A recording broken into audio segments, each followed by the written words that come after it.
প্রিয় ছাত্রছাত্রীরা, কেমন আছো? আশা করি প্রত্যেকে ভালো আছো। তো আজকে একটু মক টেস্ট হয়ে যাক। থার্ড সেমিস্টারের এইচএসের স্টুডেন্টদের জন্য বলছি যে ধর্ম কবিতা নিয়ে আমাদের আলোচনা হয়েছে। তো সেই ধর্ম কবিতা থেকে আজকে তোমাদের জন্য বেশ কিছু প্রশ্ন রাখলাম। তোমাদের প্রথমে আমি প্রশ্নগুলো আহ, দিয়ে দিচ্ছি। তোমরা খাতায় সঠিক উত্তরটি লিখে ফেলো। আর তোমার উত্তর সঠিক আছে কি না আমরা কিছুক্ষণের মধ্যে সেই উত্তরের টা দেখাবো। তাহলে প্রথমে আমরা চলে যাচ্ছি প্রশ্নে। দেখো, প্রথম প্রশ্ন হচ্ছে, কবিতার শুরুতে ধর্মকে কার ধর্মকে গান হিসেবে অভিহিত করা হয়েছে? কবিতার শুরুতে কার ধর্মকে গান হিসেবে অভিহিত করা হয়েছে? Option A Van Gogh, option B Abdul Karim Khan, option C Kabir, option D Lorca. ঝটপট উত্তরটা লিখে ফেলো। আশা করি উত্তরটি লেখা হয়ে গিয়েছে। পরের প্রশ্নে যাচ্ছি, আইনস্টাইনের ধর্মকে কবি দিগন্ত পেরোনো বলেছেন কেন? আইনস্টাইনের ধর্মকে কবি দিগন্ত পেরোনো বলেছেন কেন? অপশান এ তিনি অনেক দেশ ভ্রমণ করেছিলেন, অপশান বি তিনি আকাশের সীমানা মাপতেন, অপশান সি তিনি খুব দ্রুত হাঁটতে পারতেন, অপশান ডি তার বিজ্ঞান সাধনা জ্ঞানের প্রচলিত সীমা অতিক্রম করেছিল। আশা করি তোমাদের প্রশ্নের উত্তরটি পেয়ে গিয়েছো আর খাতায় ঝটপট উত্তরটাও লিখে ফেলেছো। পরের প্রশ্নে যাচ্ছি, সত্যের বয়ান কার ধর্মের মূল উপজীব্য? সত্যের বয়ান কার ধর্মের মূল উপজীব্য? Option A Kabir, option B Lenin, option C Garcia Lorca, option D Srijato. আশা করি উত্তরটি বুঝতে পেরেছো এবং খাতায় লিখেও ফেলেছো। পরের প্রশ্নে যাচ্ছি, বাতাসের ধর্ম হিসেবে কোনটি সঠিক? বাতাসের ধর্ম হিসেবে কোনটি সঠিক? অপশান এ বৃষ্টির সংকেত দেওয়া, অপশান বি সব কিছু উড়িয়ে নেওয়া, অপশান সি দিক পরিবর্তন করা, অপশান ডি না থামা কখনো। আশা করি উত্তর পেয়ে গিয়েছো এবং খাতায়ও লিখে ফেলেছো। পরের প্রশ্নে যাচ্ছি, ভ্যান গগের ক্ষেত্রে উন্মাদনা শব্দটির অর্থ কী? এ সমাজ বিমুখতা, বি অস্থির মানসিকতা, সি মানসিক বিকার, ডি শিল্পের প্রতি অদম্য প্যাশন। আশা করি উত্তর বুঝতে পেরে গিয়েছো এবং খাতায় লিখেও ফেলেছো।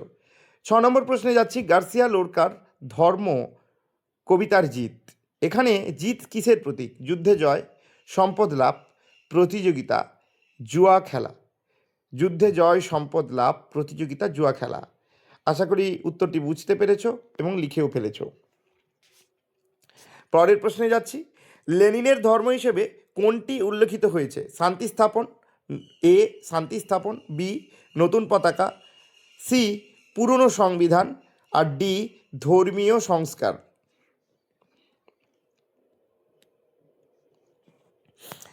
অপশান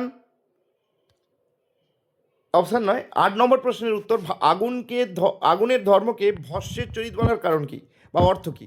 আগুন নেভানো সহজ, আগুন অপবিত্র, অপশান সি পোড়ানোই আগুনের অপরিবর্তনীয় স্বভাব, ডি আগুন ছাই দিয়ে তৈরি। আশা করি তোমরা উত্তরটি বুঝতে পেরে গিয়েছো এবং খাতায়ও লিখে ফেলেছো। পরের প্রশ্নে যাব। 9 নম্বর প্রশ্ন, এ ওকে সে তাকে আরও জায়গা করে দেয়। এখানে কাদের কথা বলা হয়েছে? রাজনৈতিক দলগুলোর, অপশান এ, অপশান বি ভিন্ন ভিন্ন ধর্মের ও মতাদর্শের, অপশান সি বাড়িওয়ালা ও ভাড়াটিয়ার, অপশান ডি দেশের সীমানা। ভেবে উত্তরটা লিখে ফেলো। এবারের প্রশ্ন, 10 নম্বর প্রশ্ন, কবির মতে জীবনের অপব্যয় কোনটি? কবির মতে মানুষের জীবনের অপব্যয় কোনটি? এ টাকা জমানো, বি ভুল ও সংকীর্ণ ধর্মের পথে শক্তি ক্ষয় করা, অপশান সি গান না শোনা, অপশান ডি বেশি ঘুমানো। এবারের প্রশ্নে চলে যাব। 11 দাগের প্রশ্ন, যে তোমাকে শিখিয়েছে দখলের কথা, এই দখলদারির আসলে কিসের রূপ? অপশান এ সাহস, অপশান বি দেশপ্রেম, অপশান সি আধ্যাত্মিকতা, অপশান ডি নিষ্ঠুর প্রাতিষ্ঠানিকতা। 12 দাগের প্রশ্ন, শ্রীজাতর অন্ধকার লেখাগুচ্ছ কাব্যগ্রন্থের প্রকাশকাল কোনটি?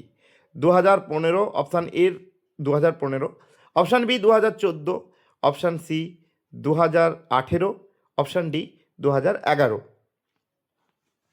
13 দাগের প্রশ্ন, উড়ন্ত সব জোকার কাব্যগ্রন্থের জন্য শ্রীজাত কোন পুরস্কার পান? আনন্দ পুরস্কার, অপশান এ আনন্দ পুরস্কার, option B Rabindra Puraskar, option C Jnanpith, option D Sahitya Akademi. Next কোয়েশ্চেনে যাচ্ছি, 14 নম্বর দাগের প্রশ্ন। কবিতায় উল্লিখিত ব্যক্তিদের মধ্যে বিজ্ঞানের প্রতিনিধি কে? Option A Van Gogh, option B Abdul Karim Khan, option C Einstein, option D Lenin. 15 দাগের প্রশ্ন। এত এত ধর্ম কিন্তু একই গ্রহে থাকে, এখানে গ্রহ বলতে কবি কি ইঙ্গিত করেছেন? অপশান এ আকাশ, অপশান বি পৃথিবী নামক মানুষের সমাজ, অপশান সি সৌরজগৎ, অপশান ডি কল্পলোক। পরের প্রশ্নে, বয়ান শব্দটির অর্থ, 16 দাগের প্রশ্ন, বয়ান শব্দটির অর্থ এই কবিতার প্রেক্ষিতে কোনটি? অপশান এ গান গাওয়া, অপশান বি কাপড় বোনা, অপশান সি বর্ণনা বা প্রকাশ করা, অপশান ডি তর্ক করা। নেক্সট যাব, কবিতার মূল দ্বন্দ্বটি কিসের মধ্যে? 17 দাগের প্রশ্ন, কবিতার মূল দ্বন্দ্বটি কিসের মধ্যে? অপশান এ গরিব ও বড় লোকের, অপশান বি মানুষ ও প্রকৃতির, অপশান সি প্রকৃত মানবিক ধর্ম ও যান্ত্রিক প্রাতিষ্ঠানিকতার, অপশান ডি নতুন ও পুরনো প্রজন্মের। এবারে চলে যাব 18 দাগের প্রশ্ন, শ্রীজাতর জন্ম তারিখ কোনটি? অপশান এ 15ই আগস্ট, অপশান বি 21শে ডিসেম্বর, অপশান সি 25শে বৈশাখ, অপশান ডি 2রা অক্টোবর। নেক্সট যাচ্ছি 19 নম্বর দাগের প্রশ্ন। ধর্মকবিতাটি অন্ধকার লেখাগুচ্ছ কাব্যের কত সংখ্যক কবিতা? Option A 12, option B 10, option C 20, option D 14। এবং আজকের শেষ প্রশ্ন, কবির মতে অন্নপথ বলতে কি বোঝানো হয়েছে? অপশান এ হিংসা ও হানাহানির ভুল পথ, অপশান বি ভ্রমণের পথ, অপশান সি চাকরির পথ, অপশান ডি বিদেশের পথ। প্রিয় ছাত্রছাত্রীরা, আশা করি তোমাদের খাতায় উত্তরগুলো লেখা হয়ে গেছে, তাই এবার উত্তরগুলো আমি করে দেখাবো। তোমরা কিছু কিছু উত্তর তোমাদের কমেন্টে চাইবো যে তোমরা কে কী করেছো। তো দেখো, প্রথম প্রশ্ন হচ্ছে, কবিতার শুরুতে কার ধর্মকে গান হিসেবে অভিহিত করা হয়েছে? তোমরা একটু চেক করে নাও খাতায় যে উত্তরটা ঠিক আসছে কিনা। হিন্টসে বলছে তিনি একজন কিংবদন্তি শাস্ত্রীয় সঙ্গীত শিল্পী। তাহলে কিংবদন্তি শাস্ত্রীয় সঙ্গীত শিল্পী যদি হয়, তাহলে আমার যত দূর মনে হচ্ছে এটি হলো আব্দুল করিম খাঁ। দেখি সঠিক উত্তর হয় কিনা। একদমই সঠিক উত্তর, দ্যাটস রাইট অ্যান্সার। প্রখ্যাত এই উচ্চাঙ্গ সঙ্গীত শিল্পীর সাধনা ধর্মই ছিল তার গান। পরের প্রশ্ন, আইনস্টাইনের ধর্মকে কবি দিগন্ত প্রেরণা বলেছেন কেন? হিন্টস কি দিচ্ছে দেখি। চিন্তা করুন, বিজ্ঞানের অজানাকে জানার নেশা নিয়ে। তাহলে কোনটা হবে? আমি ধরলাম অপশান ডি, তার বিজ্ঞান সাধনা জ্ঞানের প্রচলিত সীমা অতিক্রম করেছে। That's right answer. বিজ্ঞানের নতুন দিগন্ত উন্মোচনই ছিল তার আসল ধর্ম। 3 দাগের প্রশ্ন, সত্যের বয়ান কার ধর্মের মূল উপজীব্য বিষয়? হিন্টস বলছে যিনি তার দোহা ও বাণীর জন্য জগৎ বিখ্যাত হয়ে আছেন। আশা করি তোমরা বুঝতে পেরেছো, কবিরের কথাই বলছে। দেখি উত্তরটা ঠিক আছে কিনা। একদমই সঠিক উত্তর। মধ্যযুগের এই সন্ত কবির ধর্ম ছিল জীবন এবং সত্যের সহজ প্রকাশ। পরের প্রশ্ন, বাতাসের ধর্ম হিসেবে কোনটি সঠিক? হিন্টস কি বলছে? গতিশীলতা এবং মুক্তির কথা ভাবুন বলছে। তাহলে উত্তর কি হবে? না থামা কখনো। দেখি উত্তর ঠিক আছে কিনা। একদমই সঠিক উত্তর। বাতাসের ধর্ম হলো নিরন্তর প্রবাহমান থাকা, যা কোনো গণ্ডি মানে না। পরের প্রশ্নে যাচ্ছি, 5 নম্বর প্রশ্ন। ভ্যান গগের ক্ষেত্রে উন্মাদনা শব্দটির অর্থ কী? ভ্যান গগের ক্ষেত্রে উন্মাদনা শব্দটির অর্থ হচ্ছে কি হবে? দেখি হিন্টস কি বলছে। সৃজনশীলতার চরম পর্যায়কে কি বলা যায়? আচ্ছা, তাহলে তোমরা কি করছো উত্তরটা একটু কমেন্ট করে জানালে ভালো হয়। দেখি একটু সময় নিই। ভ্যান গগের ক্ষেত্রে উন্মাদনা শব্দটির অর্থ কী? তাহলে আমি ধরিলাম ডি, অপশান ডি, নিজের কাজের প্রতি চরম একনিষ্ঠতাকেই কবি উন্মাদনা বলেছেন। That's right answer. আশা করি তোমরা সবাই করেছো। পরের প্রশ্নে যাচ্ছি, গার্সিয়া লোরকার ধর্ম কবিতার জিত। এখানে জিত কিসের প্রতীক? এখানে জিত যুদ্ধ জয়, সম্পদ লাভ, প্রতিযোগিতা, জুয়া খেলা। হিন্টস বলছে মৃত্যুর পরেও যা টিকে থাকে এবং মানুষকে অনুপ্রাণিত করে। তাহলে কোনটা হবে? যুদ্ধে জয়, সম্পদ লাভ, প্রতিযোগিতা না জুয়া খেলা? কোনটা হবে? ধরলাম যুদ্ধে জয়। একদম সঠিক উত্তর। লোরকা গৃহযুদ্ধে মারা গেলেও তার কবিতা অমর হয়ে জয়ী হয়েছে। পরের প্রশ্নে যাচ্ছি, লেনিনের ধর্ম হিসেবে কোনটি উল্লেখিত রয়েছে? শান্তি স্থাপন, নতুন পতাকা। লেনিন কথার অর্থ মানে তোমরা বুঝতে পেরে গেছো যে নতুন পতাকা। একদম সঠিক উত্তর। বিপ্লব ও নতুন শাসন ব্যবস্থার সূচনাই ছিল তার ধর্ম। পরের প্রশ্ন, 8 নম্বর দাগের প্রশ্ন, আগুনের ধর্মকে ভস্মের চরিত বলার অর্থ কী? আগুন নেভানো সহজ, আগুন অপবিত্র, পোড়ানোই আগুনের অপরিবর্তনীয় স্বভাব, আগুন ছাই দিয়ে তৈরি। হিন্টস বলছে আগুনের স্থায়ী বৈশিষ্ট্যের কথা চিন্তা করুন। তাহলে কোনটা হবে? C, option C. যাই ঘটুক না কেন, দহন করা আগুনের চিরন্তন ধর্ম, অর্থাৎ পোড়ানো। আশা করি তোমরা প্রত্যেকেই এই অ্যান্সার ঠিক করেছো। পরের প্রশ্ন, 9 দাগের, এ ওকে সে তাকে আরও জায়গা করে দেয়। এখানে কাদের কথা বলা হয়েছে? এখানে কাদের কথা বলা হয়েছে? এই প্রশ্নের উত্তরটা কিন্তু তোমরা লিখবে কমেন্ট বক্সে গিয়ে। এই প্রশ্নের উত্তরটা সঠিক আছে কিনা আমি কমেন্টে গিয়ে তোমাদের বলবো, ঠিক আছে? তাই এই প্রশ্নের উত্তরটা আমি স্কিপ করে গেলাম। এবার 10 দাগের প্রশ্ন, কবির মতে মানুষের জীবনের অপব্যয় কোনটি? টাকা জমানো, ভুল ও সংকীর্ণ ধর্মের পথে শক্তি ক্ষয় করা, গান না শোনা, বেশি ঘুমোনো। কোনটা হবে? কবির মতে মানুষের জীবনের অপব্যয় কোনটি? টাকা জমানো, ভুল সংকীর্ণ ধর্মের পথে শক্তি ক্ষয় করা। আশা করি তোমরা বুঝে গেছো। উত্তরটা হবে বি, ভুল সংকীর্ণ ধর্মের পথে শক্তি ক্ষয় করা। ধর্মের প্রকৃত অর্থ না বুঝে হিংসা ছড়ানোই জীবনের বড় অপচয়। 11 দাগের প্রশ্ন, যে তোমাকে শিখিয়েছে দখলের কথা, এই দখলদারি আসলে কিসের রূপ? আশা করি তোমরা বুঝতেই পেরে গেছো। অপশান ডি, নিষ্ঠুর প্রাতিষ্ঠানিকতা। ধর্ম যখন ক্ষমতার প্রতিষ্ঠানে পরিণত হয় তখনই সে দখলের কথা বলে। পরের প্রশ্নে যাচ্ছি, শ্রীজাতর অন্ধকার লেখাগুচ্ছ কাব্যগ্রন্থের প্রকাশকাল কত? আশা করি তোমরা বুঝতে পেরে গেছো। দেখি হিন্টস কি বলছে। কবি পরিচিতির শেষ ভাগের তথ্যটি মনে করুন বলছে। আচ্ছা, তাহলে আমি ধরলাম তোমরা এই প্রশ্নের উত্তরটাও কিন্তু কমেন্ট বক্সে গিয়ে লিখবে। আমি এটা স্কিপ করে গেলাম, সঠিক আছে কিনা সেটা অবশ্যই তোমাদের আমি জানাবো।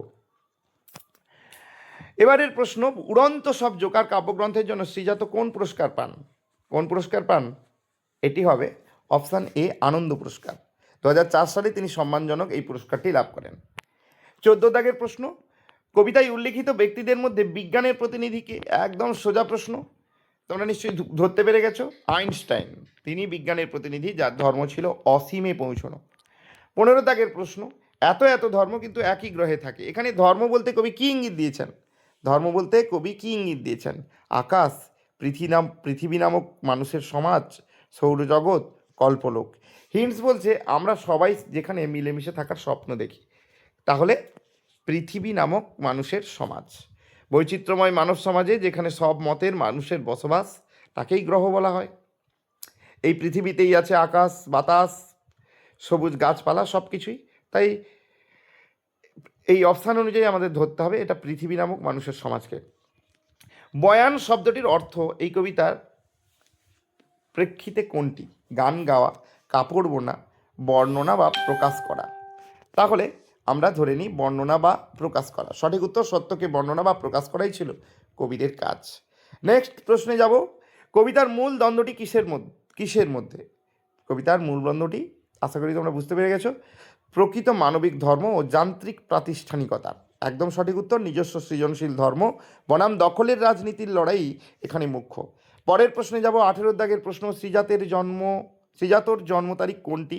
এই প্রশ্নের উত্তরটা কিন্তু তোমরা কমেন্টে গিয়ে লিখে আসবে। টোটাল 3টে লিখতে দিলাম, তোমরা কমেন্ট করবে অবশ্যই। আচ্ছা, এটা তোমাদের জন্য তুলে রাখলাম, সঠিক উত্তর লিখেছো কি না অবশ্যই কমেন্ট বক্সে আমিও জানিয়ে দেব। এবারের প্রশ্ন, ধর্ম কবিতাটি অন্ধকার লেখাগুচ্ছ কাব্যের কত সংখ্যক কবিতা? এটা তোমরা ধরেই নিয়েছো, 14 সংখ্যক কবিতা। বইটির 14 সংখ্যক কবিতা হলো ধর্ম। একদম শেষ প্রশ্ন, কবির মতে অন্যপথ বলতে কি বোঝানো হয়েছে? হিংসা হানাহানির পথ, ভুল পথ, ভ্রমণের পথ, চাকরির পথ, বিদেশের পথ। এটা বুঝতে পেরে গেছো, হিংসা ও হানাহানির ভুল পথ। প্রকৃত ধর্ম ছেড়ে মানুষ যখন ভুল ও হিংস্র পথ বেছে নেয়। তো প্রিয় ছাত্রছাত্রীরা, এইভাবেই মক টেস্ট বিভিন্নভাবে আমাদের চ্যানেলে আসছে। তোমরা সঙ্গে থাকো, যারা নতুন এসেছো অবশ্যই চ্যানেলটিকে সাবস্ক্রাইব করে রাখো।